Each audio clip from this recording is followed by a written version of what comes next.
Dalam nama Bapa dan Putra dan Roh Kudus, amin.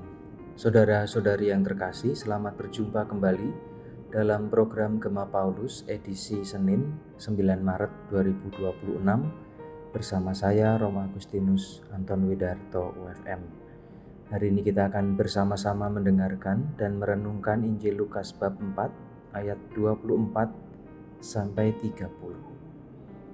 Tuhan bersamamu dan bersama rohmu.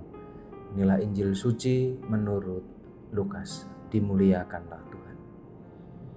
Ketika Yesus datang ke Nazaret, ia berkata pada umat di rumah ibadat, "Aku berkata kepadamu, sesungguhnya tidak ada nabi yang dihargai di tempat asalnya. Tapi aku berkata kepadamu, dan kataku ini benar. Pada zaman Elia terdapat banyak janda di Israel.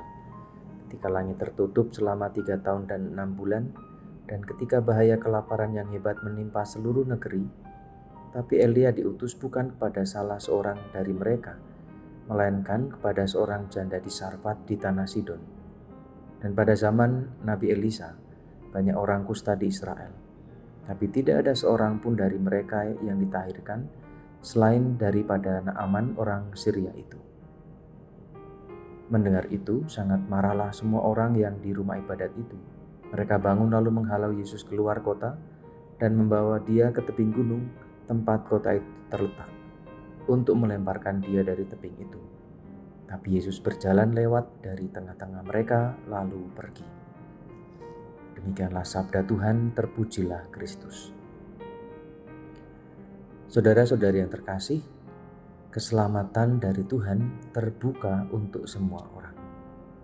Tidak seorang pun dikecualikan dari rencana dan karya keselamatannya. Namun, apakah keselamatan itu benar-benar terrealisasi atau tidak, itu tergantung dari iman kita masing-masing pribadi. Apakah menerima atau menolak Tuhan? Sifat personal dari keselamatan itu tampak dalam 2 contoh yang disebut Yesus.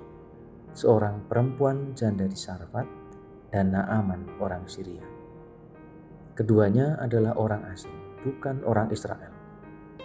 Mengapa orang Israel yang sebenarnya merupakan umat terpilih dan sejak awal diberi privilege khusus untuk keselamatan justru tidak menerimanya? Ya, karena mereka menolak untuk percaya kepada para nabi utusan Allah. Saudara-saudari yang terkasih, kalau pada zaman dulu Allah berbicara dan bertindak melalui para nabi, sekarang ia menggenapi karya penyelamatannya itu melalui Yesus Kristus putranya. Dialah satu-satunya juru selamat dan jaminan keselamatan kita.